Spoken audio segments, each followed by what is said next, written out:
Hello, I'm Akis Cholis, Chief Executive Officer of Active Media Group, and I will be the moderator for our next panel discussion. Please do not forget to follow our hashtag FrontRunners2022 and to send your questions under the stream of each speaker.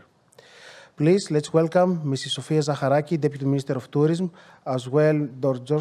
Kosta, Professor in Recreation Management and Sport Tourism from Democritus University of Thrace, and Mr. Christos Neophytou, President of Sports Tourism in Cyprus Sports Organization. Together with us will be as well Dr. EUGENIA TZOUMAKA to discuss the results of the first sports tourism research that was held in Greece. Mrs. Zacharaki, over to you.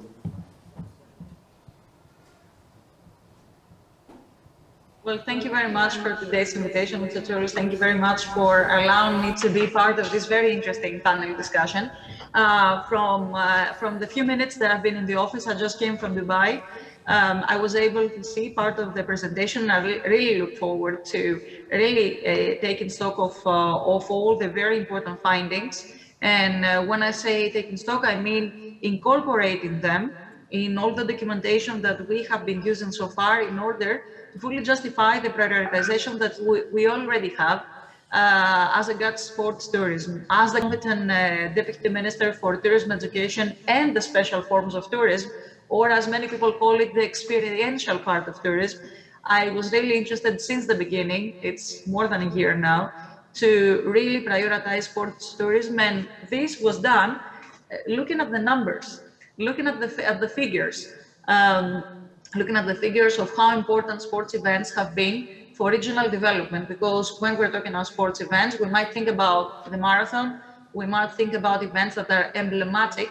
At the same time, we're also considering the immense importance and, of course, the growing confidence that they render to regional development when we talk about a small village, may that be in Zagori, or it may be in Britannia, in my home place, or it could be, if you look at northern area, the places that have been ravaged, unfortunately, by the wildfires. So I would like to sincerely thank the RE College, ECG, and of course, Active Media for today's opportunity. Let's talk about an issue that is very central to our policy and very close to our hearts. It is indeed sports tourism, one of the fastest growing sectors in tourism. And of course, we see more and more people, tourists, our guests, as we prefer to call them, and of course, our compatriots who have really discovered the countryside, who have really discovered physical activity, especially during COVID, and we hope that this also will continue in the post-COVID era, being interested in sports activities during their trips, whether the sports are the main objective of travel or they are not. Sport events of various kinds and sizes, which attract tourism as participants or spectators, and destinations that try to add to the local flavors. And really, they make them distinguish themselves and provide authentic local experiences. And I'm sure that all the participants or all the people who kindly attend today's meeting, this very interesting meeting, they know that the key word in tourism is experience. Now, tourism and sports are two social phenomena of the 21st century, and they mobilize millions of people around the world. And you know that these two sectors, I'm sure that you have thoroughly discussed this until now, complete each other and share common goals, as forging the understanding and closer relations between people of different cultures and lifestyles, and contributing to the promotion of peace among nations, and such an important word of such great gravity that is, especially in those days, peace. Together, sports and tourism also represent the most powerful economic driving force of society today, with enormous potential to generate a wide range of economic spin-offs. And of course, tourism can contribute to the sustainable development and the achievement of the 17 Sustainable Development Goals if properly developed and managed. Now here, as I said, in our Ministry of Tourism, I know that our Minister also addressed this important event. We really believe in the development of it, and we have really proved it along this year. We think that the comparative strength of sport tourism lies in engagement in physical activities, in opportunities for interactions, in high development potential almost everywhere. As I said before, the smallest village up to a city like Athens or Thessaloniki. where they see the even growing interest in important events. Here in our strategic plan of the following year, as well as the 10-year strategy, as I said before, we really pay a lot of attention to sports tourism. We work together with the regional authorities, with the regional and local authorities, with tourism operators, and of course the private sector, which we know that they are taking a leading role in promoting sports tourism. And we also pay a lot of attention, you see that also with the Ministry of Tourism in cycling tourism, in leisure sports and training tourism, which can, of course, again, contribute to local development. Now, the legal framework concerning sport and sport-related activities of leisure and adventure is currently under reform, following the proposal of the Ministry of Tourism that acts in collaboration with all the involved stakeholders. And of course, all the competent authorities, such as the Ministry of Culture and Sports and the Ministry of Environment and Energy, athletic clubs and associations. Of course, stakeholders coming from the private sector. As I said before, and with this, I will pause for now because our co-speakers are, I think that they have extremely important interventions and contributions. Our action plan for 22 includes and emphasizes on the promotion of mountain tourism, cycling tourism, climbing, outdoor sports activities of leisure and adventure such as hiking, horseback riding, swimming, running, archery, swimming with equipment, rafting, mountain biking, climbing, rowing, skiing, gorge crossing, triathlon, tennis, golf, so many of them, so many activities that are performed under specific climate conditions. And of course, those include the ones that take place in mountain refuge and ski resorts. We will soon issue, and this is an important announcement, a joint ministerial decision concerning safe organization of sports tourism activities of leisure and adventure, the definition of safety measures required in these events, and the specifications of the equipment used, the obligation of the participants, as well as other related issues. And of course, another very important development this year was the cooperation between the Ministry of Infrastructure and Transport and the Ministry of Tourism, which came together in a memorandum with the cities of cycling for the promotion of cycling tourism, and the very important event of the cycling event that will happen take place here in Greece. With these initial thoughts, I would like again to thank you for today's participation, and I look forward to listening to the other speakers.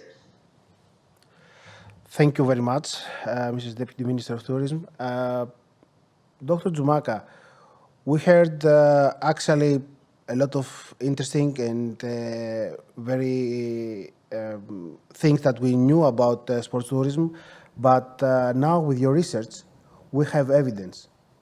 Your research is the first evidence about sports tourism in Greece in 3 big sports tourism events. Due to the pandemic, we couldn't be in more sports events as far as I know, but now we have evidence that sports tourism helps also the destination as well. It also helps economically. There is an economical footprint that stays, and it's very important for each area. Can you tell us a little bit more about that? Of course.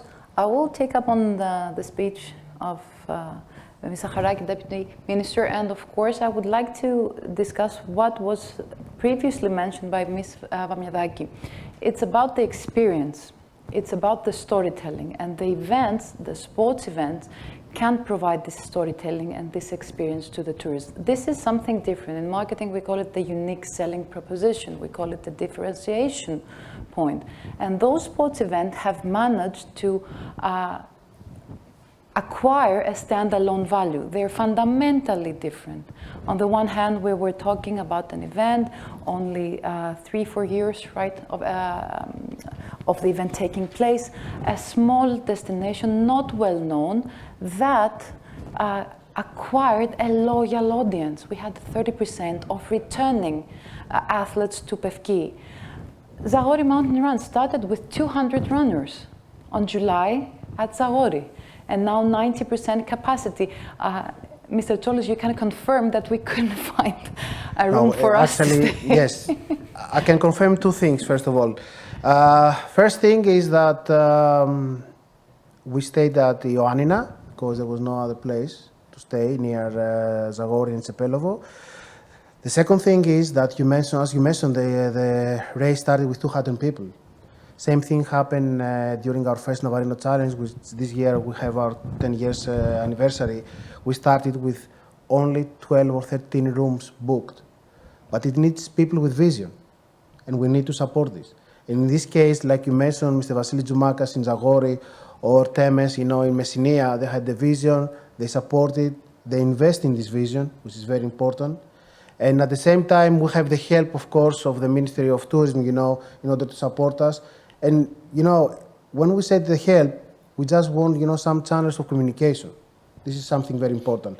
And of course, now that the legal, of course, like Mrs. Deputy Minister of Tourism mentioned, that we have something, a legal fracture that is solid about the sports tourism, which did not exist, unfortunately, and now we have it. These are very important things. So, yes, we had problems now, and I think this is a problem for many sport events. Even the Athletic Marathon in Athens has problems with the hotels, in Athens. And these are good problems that for the sport tourism companies have to think solutions together with destinations in order to improve. Of course, and as the Deputy Minister said and started her speech with, is that sport is a social phenomenon. And we experienced this at Navarino Challenge. 88% come accompanied. And when we say accompanied, we mean with their spouses or significant other and their families. And even when they took part in the race, they would also take part in the number of sports events taking place simultaneously, which is a family occupation and also an experience that cannot be substituted by traveling to a destination just for the weekend. And of course, this is also imprinted in the economic indices. We don't have the full picture yet, but we have a very good picture from this first initial research. And as we saw, the average spending is over the average spending of the visit at the region. This happened also at Epirus and at Peloponnese. So the customers, the consumers, the travelers, whatever terms fits best, also shows that the economic impact is higher than the average tourism impact. Exactly. And Dr. George Kosta, as professor in recreation management, sport tourism, from Democritus University of Thrace. Let me tell you first of all that we are very honored to have you here because we are younger. You have a lot of years of experience, in such a difficult sector. I will take this as a compliment. Yes, I will tell you why. Because we need to continue the legacy, in some things. And for us, it's very important that you have done some research. And you have already do a great work, about sports tourism, and we are so happy that we have something to continue. Well, the honor is mine to be here, and thank you very much. And I appreciate being here, and thank you for the invitation. And I think, I try to put all my thoughts together.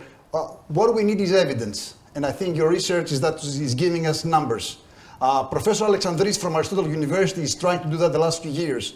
But I think what you have done here is very solid. And now we can start, this is the fundamentals, the basement, and we can start building up there.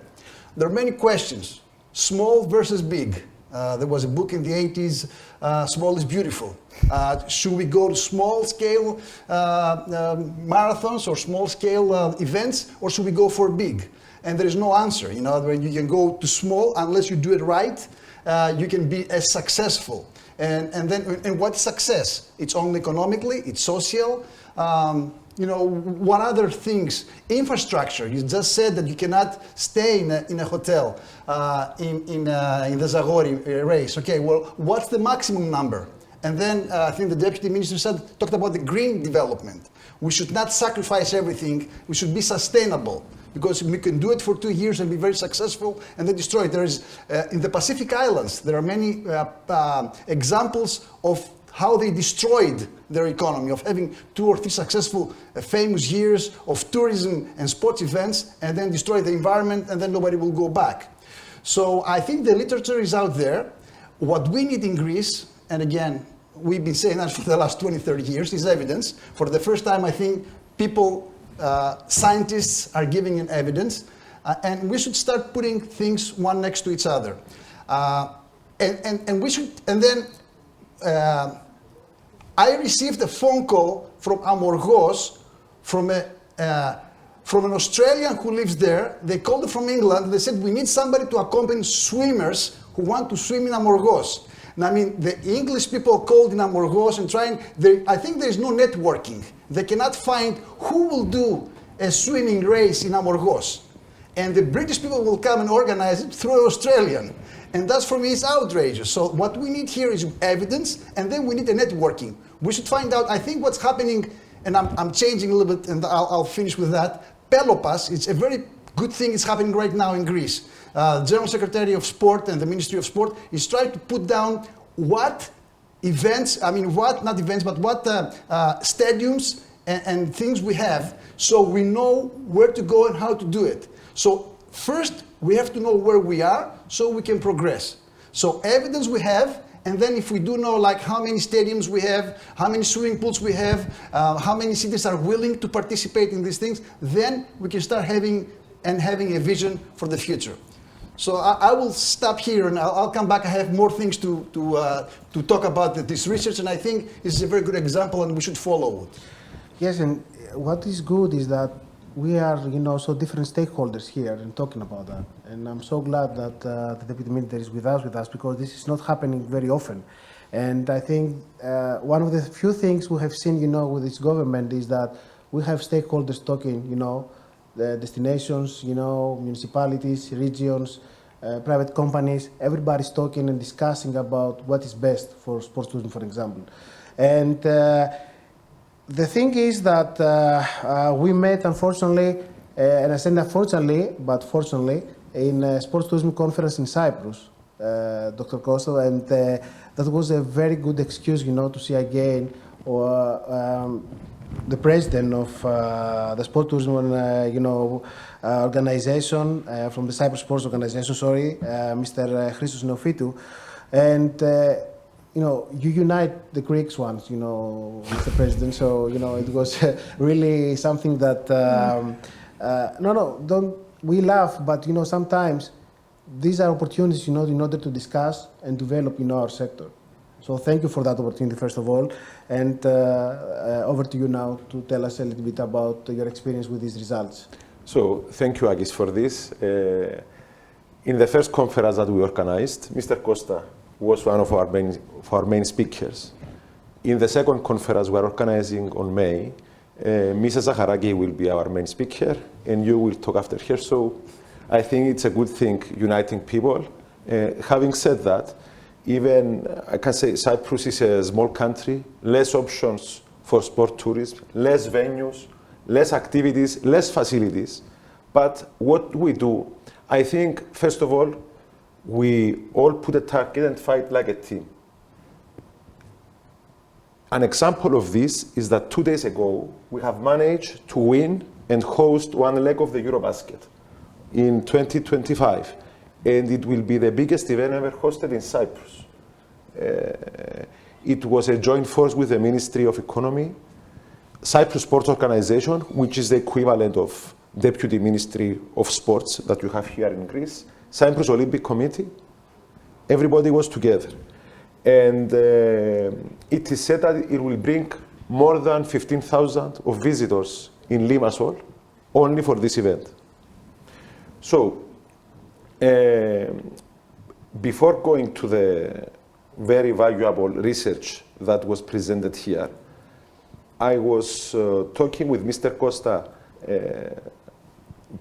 when we met here, and let me give you an example of what we did in Cyprus. And I have just learned that you don't have it here, which in my mind is pretty simple. What is it? First of all, it's a sports calendar.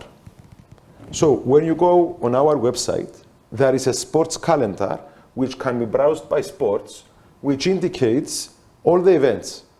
So why is this useful? It's useful because it's a network instrument between the federations, the sport organizations, the travel agents, and it helps that the events do not conflict with each other, because we have seen in the past that in the same weekend there are two major events. So if you are there and you can see it and you have this information, the events won't conflict. The second thing is the book that Mr. Kosta will advertise Cyprus for, is the athletic map. So you have to know the venues. This athletic map it's on the official website of our organization. It shows all the venues. They are presented in details, the details of it, such as capacity, access to athletes and spectators with disabilities. It's mobile friendly. The next version is to be able to reserve your venue, to pay the venue. It will text you that to remind you that in 15 days you have booked for the special event. So these are some small instruments that will help us make a step forward. That's very useful, actually, and you're right about that. I think that it can be, easier maybe in Cyprus, but at least you have done it. But in our case in Greece, we're still learning, We're still learning our landscape. We're still learning about what the potential, of this country. We always try to protect the nature and the environment, Dr. Kosta, that's true. And actually, we have a very interesting session about sustainability, I think, on Saturday morning. Those three events that the research was done had sustainability, schedule and program. We try a lot not to hurt the environment, and we try very hard, to try to be sustainable. This is something that came over the last years, and will stay, I think, after the pandemic for more, since the outdoor industry is going to explode.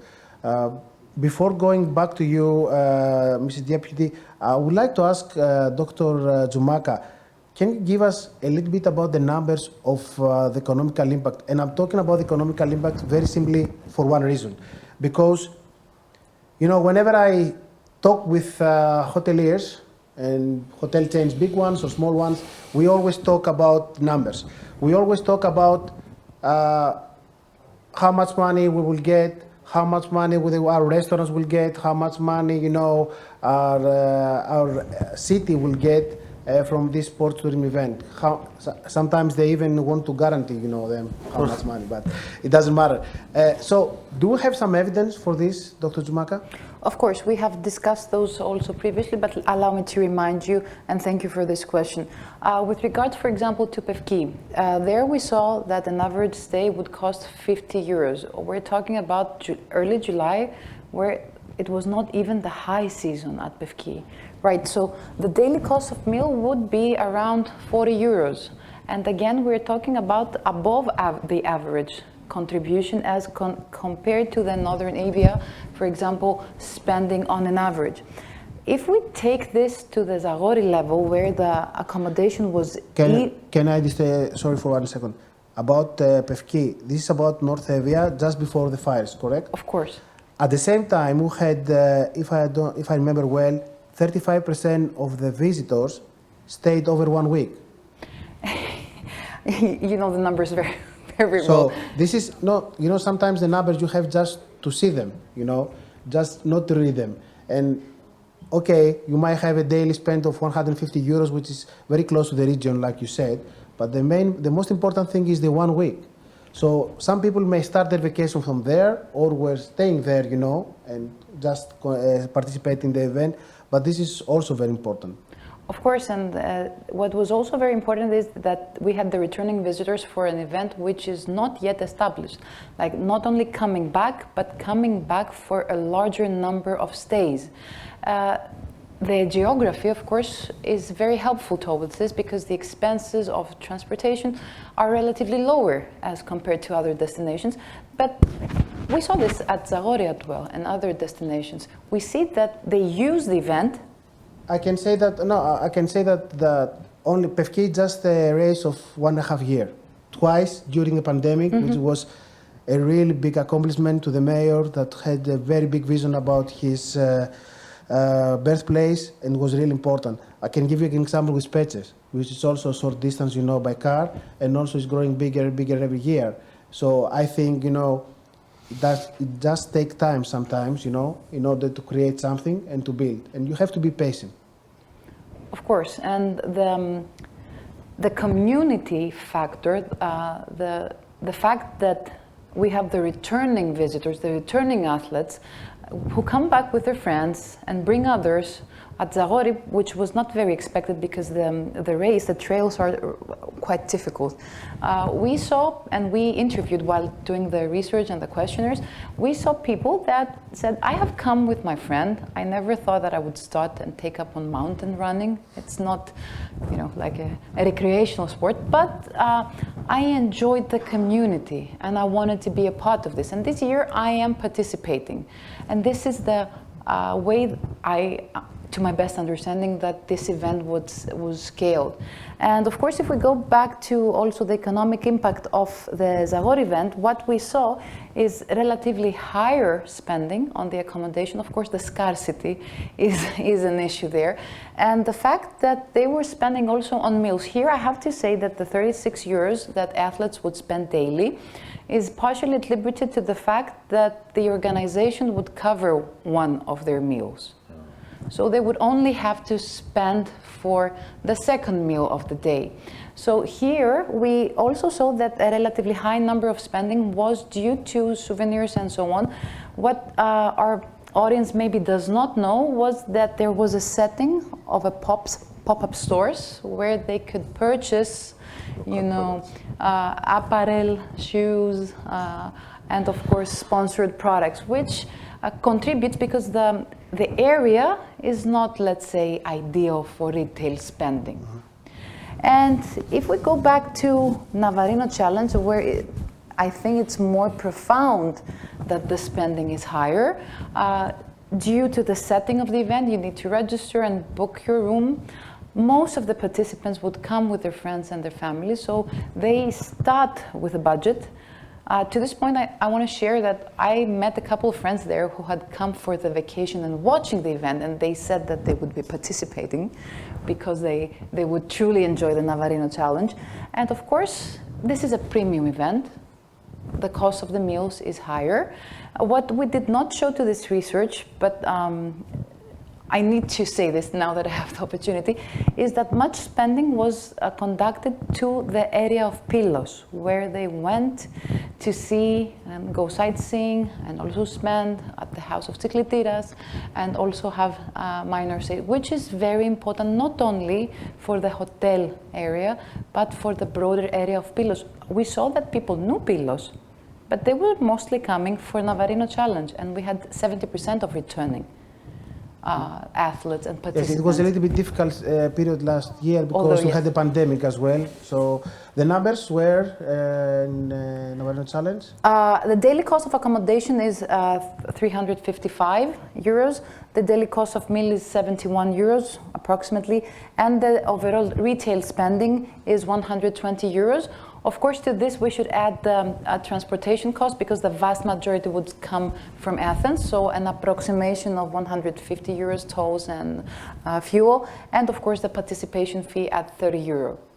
So over 700 euros, let's say, daily. Yes. For a 2.5 days minimum stay, when the average in Greece was 600, if I'm not wrong, during 2021, and 564 in 2019.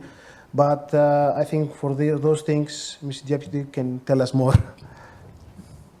Actually, it was 724 in 2021, and it was an achievement that we should all celebrate as we achieved throughout this pandemic that hit hard all services. And of course, 2022 we saw plummeting numbers. Yet we were able to sustain this image of a safe destination, and I think we can all profit.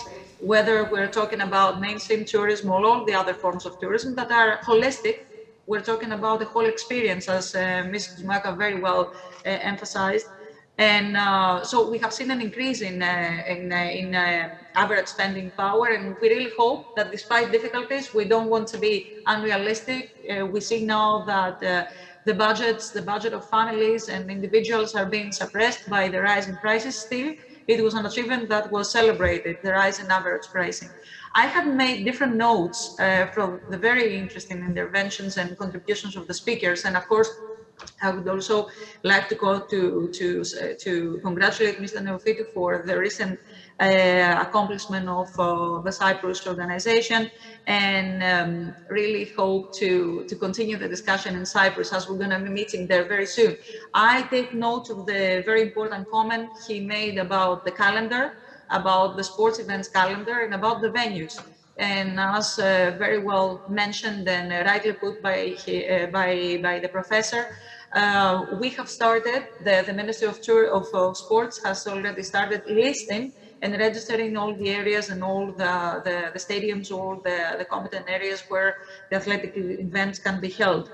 But discussing about sports tourism and talking about regional development and how important it is when you see neighboring areas like Pylos, or we see Ioannina, where there is, of course, the availability of the hotels in order for the participants to be able to enjoy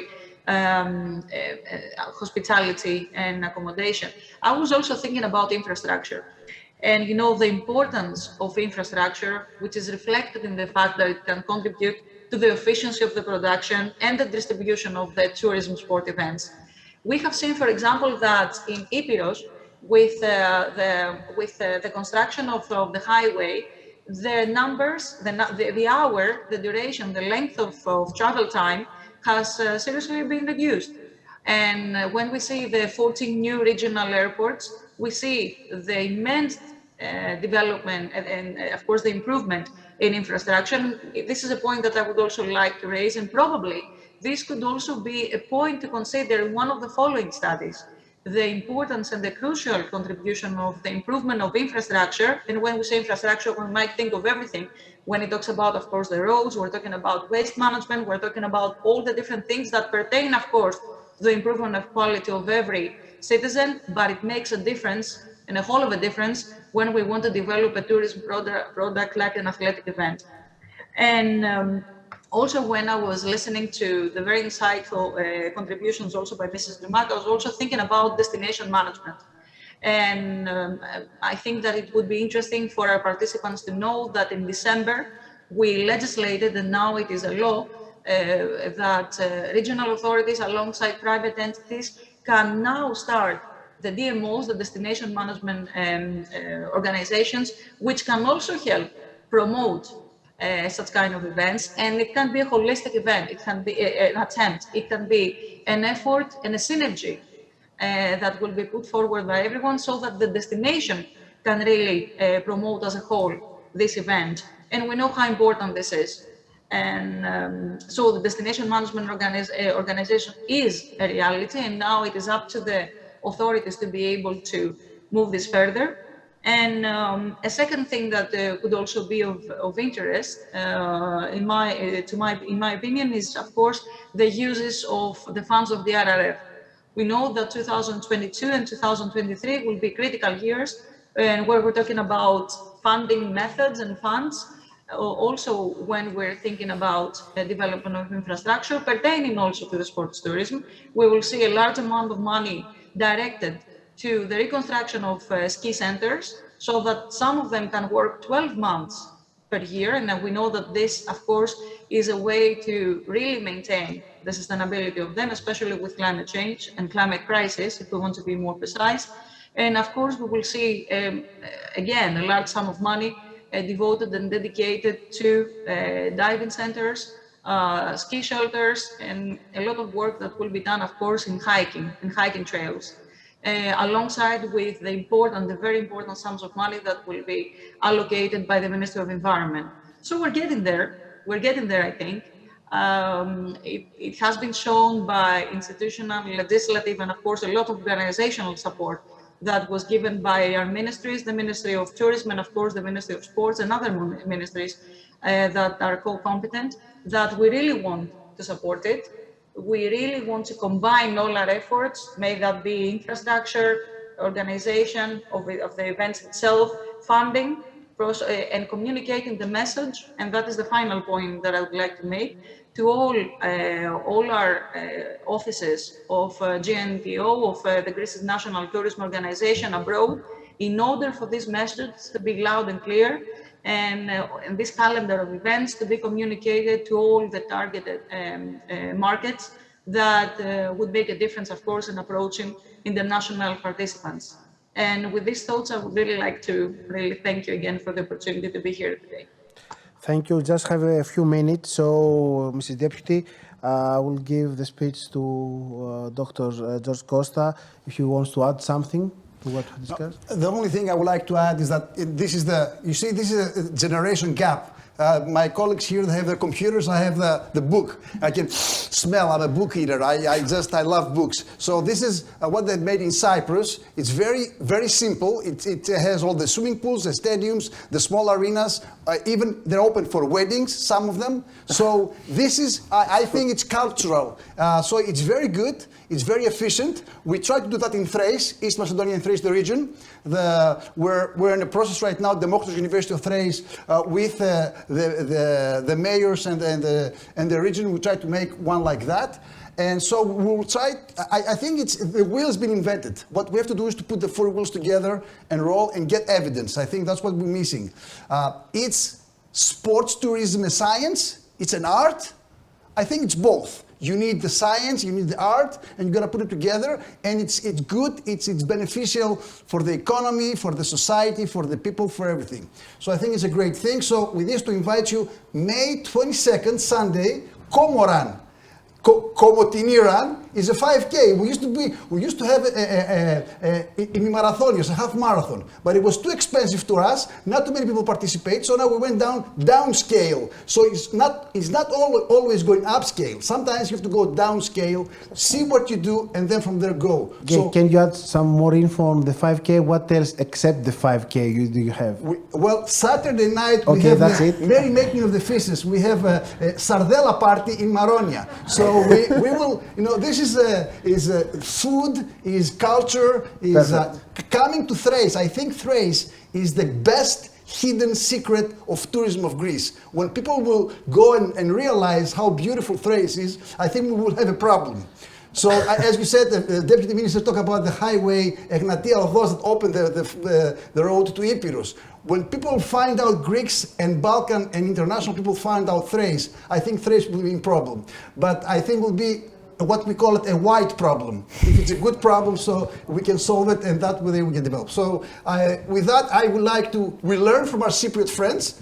And even though they invite us to teach them, but actually we learn from them. So I think is a hand-to-hand goes hand-to-hand. And as I said, I invite everybody to come to Thrace. May 22nd is a Komotiniran. It's only 5K and you'll enjoy it. And Sardella, okay? And Sardella Saturday night. Okay.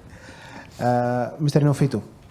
Listen, I don't want to talk for longer, but I want to thank you for this opportunity. And I hope the Greek national team will make it to the Eurobasket. And I really pray that they will be on the leg that they will play in Cyprus. I think we will be there for sure. And I will be more than happy to host everyone. Perfect. Dr. TZOUMAKA, thank you for everything. Thank you. If you want to add something as well. I'm really happy. I saw my past professor here. I'm really happy that I met Mr. Neophytou. I'm really happy that we had the opportunity to have the precious insights from the Deputy Minister. And what science is about is cross-fertilizing opinions. I think that this was the departure point, and I'm really looking forward to more conversations on sports tourism. Thank you.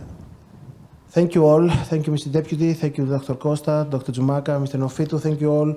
It was great having you. We'll have a lot of questions, but like in the morning, in the growth of golf tourism, we will have Dr. TZOUMAKA and Dr. Livadi answer every question back to you. Thank you for your time. Let's hope that we'll have a better 2022 for everyone.